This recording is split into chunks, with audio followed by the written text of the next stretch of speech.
The Town Mouse and the Country Mouse. A town mouse once visited a relative who lived in the country.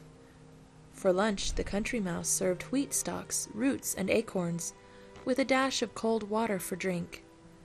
The town mouse ate very sparingly, nibbling a little of this and a little of that, and by her manner making it very plain that she ate the simple food only to be polite.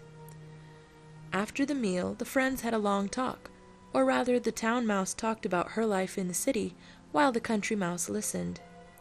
They then went to bed in a cozy nest in the hedgerow and slept in quiet and comfort until morning. In her sleep, the country mouse dreamed she was a town mouse, with all the luxuries and delights of city life that her friend had described for her. So the next day, when the town mouse asked the country mouse to go home with her to the city, she gladly said yes. When they reached the mansion in which the town mouse lived, they found on the table in the dining room the leavings of a very fine banquet.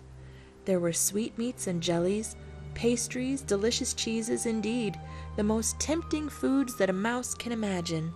But just as the country mouse was about to nibble a dainty bit of pastry, she heard a cat mew loudly and scratch at the door. In great fear, the mice scurried to a hiding place where they lay quite still for a long time, hardly daring to breathe. When at last they ventured back to the feast, the door opened suddenly, and in came the servants to clear the table, followed by the house dog.